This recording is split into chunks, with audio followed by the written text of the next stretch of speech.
Grace and peace. Gotham peace.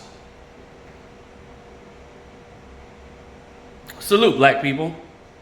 I think I'm gonna make this video for everybody. Hey, first things first. To my fellow, let me not say that. Y'all don't like that. I'm a tether. To my FBA Negroes. To my Semitic cousins, right? Because we all come from Shem. You know, the Negroes, you know, us who got the woolly hair and big lips, big noses. You know, we are the Semitic people of the Bible, the children of Shem. You know? And we're cousins for sure. I want to say, if I've offended any of you, I apologize from the bottom of my heart. Because I don't come to offend. I come to share my perspective. And I want to say this. I think the FBA Negro is the coolest Negro to ever spawn from Earth. Seriously, you know? Especially the men, because the FBA women could have done nothing without FBA men. And quite frankly, I as an African-born person cannot deny the influence y'all have had in my life. I've been here since I was 2 years old. I'm 34 now. You do the math, right? I cannot deny the influence that y'all have had on my life. You know, and I grew up with nothing but FBAs and Hispanics too. And that's about it. A lot of people hear me talk like for the first time, and you know, I may be in a professional setting and they might be like, or you know, I might be on YouTube, you know, just speaking eloquently, and they assume I grew up with white people, which is the furthest thing from the truth. You know, I notice most human beings are just really stupid in general, you know? Really ain't really got no sense at all. But that being said, I grew up with FBAs, right? And, you know, the culture is very different down here. Because quite frankly, I had to fight FBAs growing up just to become friends with them, if that makes sense. You know, so like basically these dudes would fuck with me until I had to beat their ass. And then we'd be friends. You know, roasting was a thing. And, you know, I used to look at it in a sense like, man, do these people hate us or what? Like, you know, niggas used to, you know, throw rocks at my window. Things like that. Do a lot of stuff, you know. Say, you know, disrespect my mom and stuff like that. And, you know, I used to wonder, like, man, hey, I thought we was cool. Like, you know, I thought we all black. Like, what's going on? You know, but, man, I caught an endless amount of African booty scratcher jokes and things of that nature. You know what I mean? I dealt with a lot of that growing up. But, you know, eventually I kind of got used to it. I can probably say I didn't let the hood take me under, even though it did affect a lot of choices that I made in my life. You understand me? You know, been to prison, you know, did a 5-year bid, all that there. And, you know, hey, get the fuck out of there. Move, get over there. Go over there. Lay down right there. No, don't go over there. Don't go over there. So,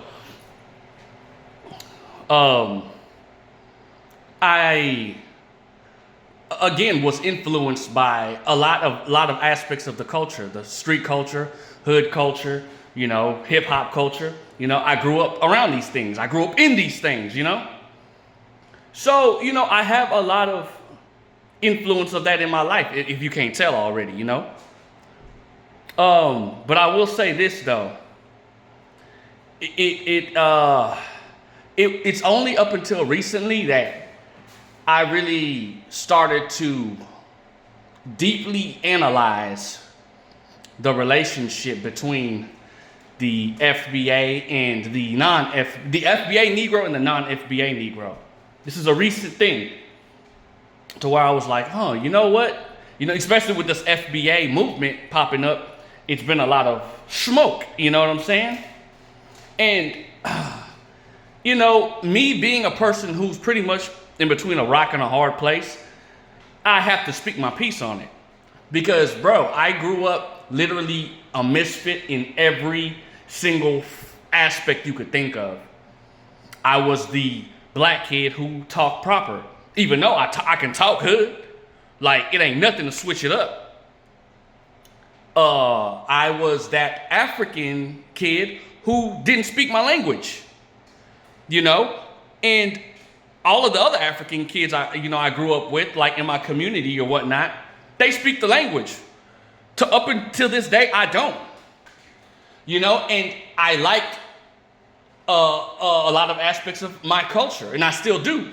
Like, I know how to dance to African music, you know? I like to listen to African music. There's a lot of beautiful African music out there. And I was that pretty much good kid in the hood. Even though I wasn't really good, you know what I'm saying? I started thugging from a young age, but it didn't take me under. You know, it pushed me into a direction which I wish I never went to, but I'm actually glad I did go through it, you know. But I was that good, you know. I wasn't that thuggish ass nigga in the hood. I wasn't. Man, like I said, I've grown up with a lot of I've been a misfit my whole life, bro. You know what I'm saying? In high school, I was a misfit. In high school, you know, I did not fit in with anybody. I didn't talk to anybody, you know, except my best friends, you know, a few of my friends after school and my best friend. But, you know, I really sat in school quiet as fuck all day, you know, and this is the God honest truth. And I'm telling y'all all this because I can sympathize with both FBAs and Africans, you know. I can sympathize with FBAs because I've lived with them, I've grown up with them, and I've seen what the traumas of slavery and Jim Crow and thing have had up until today. You know, and it breaks my heart, especially concerning the women.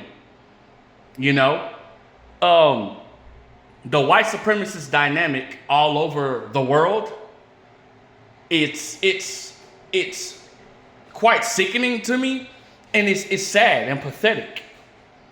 You know what I'm saying? Because it's affected all of our women. This is what FBAs don't want to talk about, though. They don't want to talk about how they don't want to talk about how FBA women are just as much sellouts to the community as African women. You know, there's a lot of selling out, you know, that's been going on between black people for a long time. But nobody wants to talk about the women and how they have been the main tool to pretty much fuck everybody, everybody over when it comes to Negroes in general. I'm convinced that at least half of black women in this world, at least half, and I'm being generous, would not mind totally annihilating blackness altogether because of their obsession with white people, their obsession with white people, with whiteness. Bro, I grew up seeing the light-skinned mulatto kid. He could be a lame, but all of the FBA women, you know, gravitated his way. if you were a dark-skinned FBA brother, you had to be either big or you had to be tough or you had to, know how to fight. Light-skinned dude could be a whole ass lame, And it was very interesting to see this, And I didn't know too many lame light-skinned dudes growing up. These, I knew some pretty solid light-skinned dudes growing up. Mulattoes and shit like that. But then, that was one thing I always said, like, man, and I always admired, I ain't never been a hater.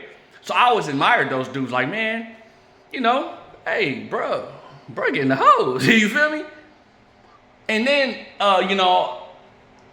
around high school, I started learning about African history.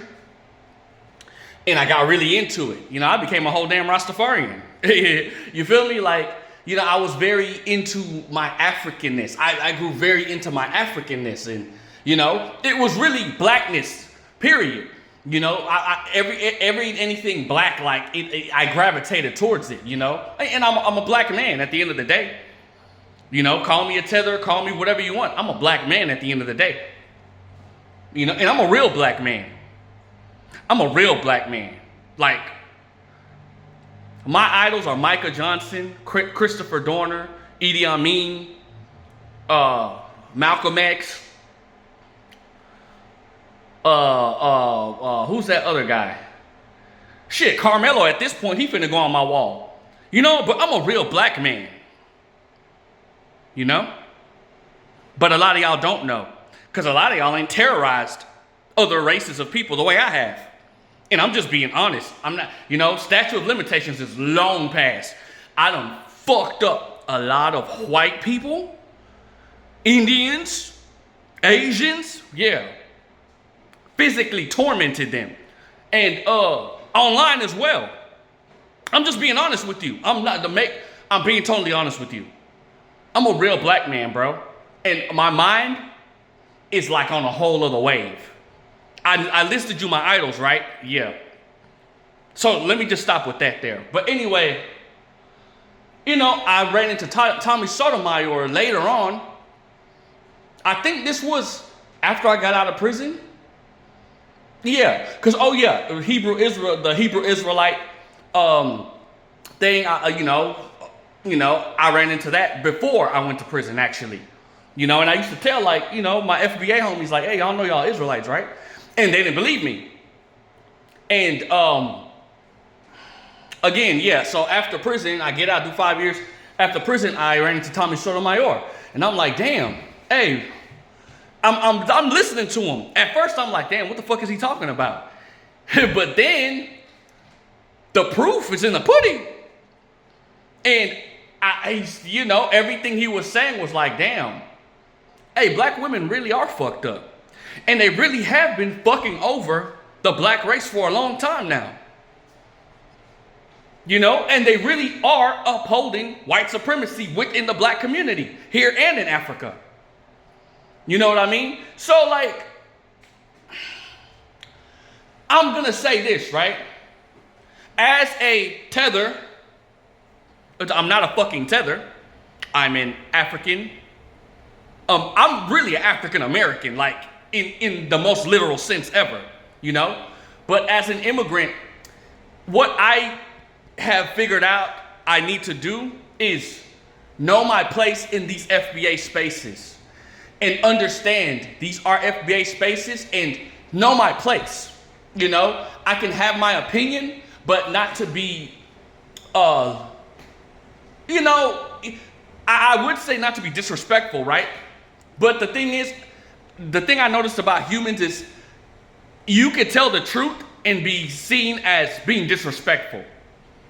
It's a tactic humans use. So you could just be telling the truth and somebody will take it as disrespect.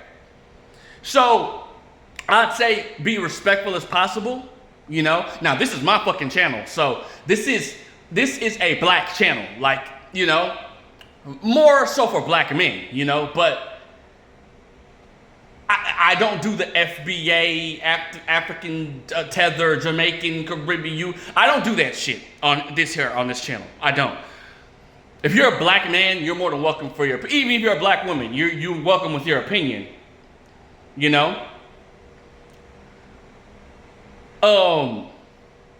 I recently got into the spaces of the Save Yourself Black Man. So the man, you know, it's the Black Manosphere. It's people like Accountable Commentary. You got History Student.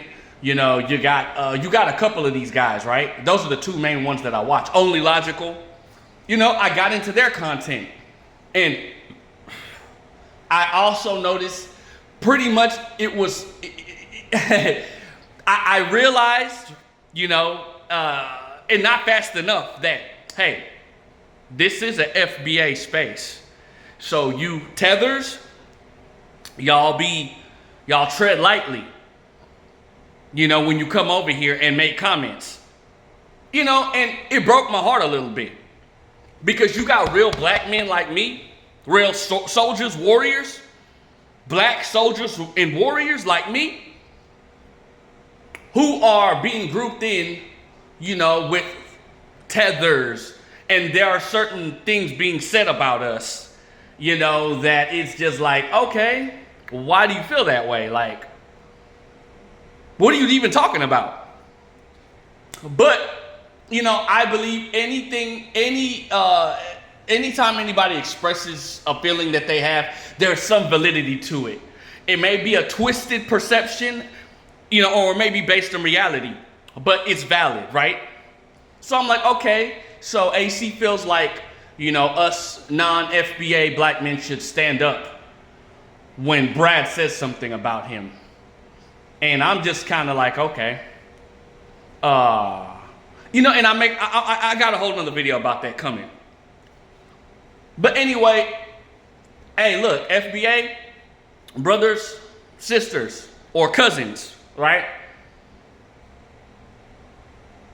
I in no way look down on y'all. I understand y'all plight. I understand y'all fight.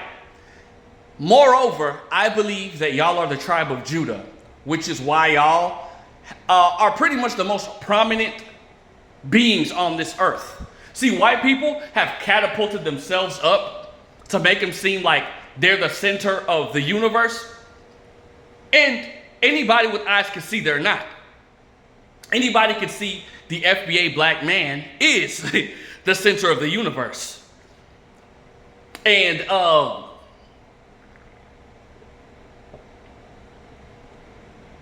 anybody can see that white people are nothing but a bunch of insecure, cutthroat, cunning, conniving, evil, psychopathic group of albinos and lepers.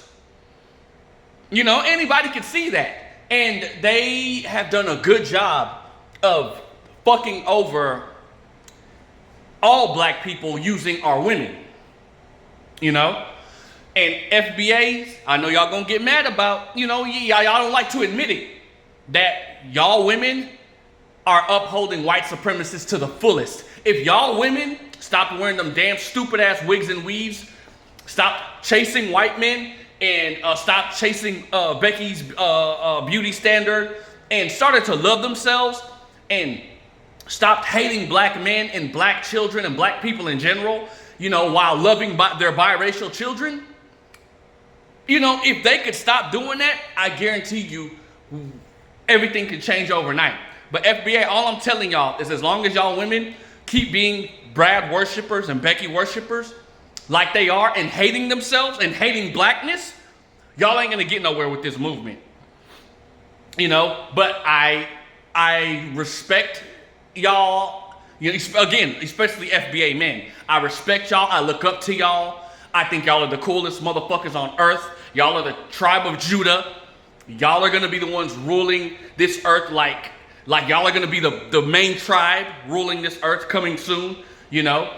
And, you know, your brothers from Africa and South America and England and Europe and all that, we're gonna be one. We're gonna be together one day, but y'all gonna run the show. And I just wanna say that. I just wanna say it from the bottom of my heart, and I believe this. When I say your FBA lineage won't amount to nothing, peep what I'm saying. I'm saying your Hebrew lineage is more important, you know, and it's gonna put you on top of the world, literally. When that Negro man from the tribe of Judah, your ancestor, Yeshua, comes back.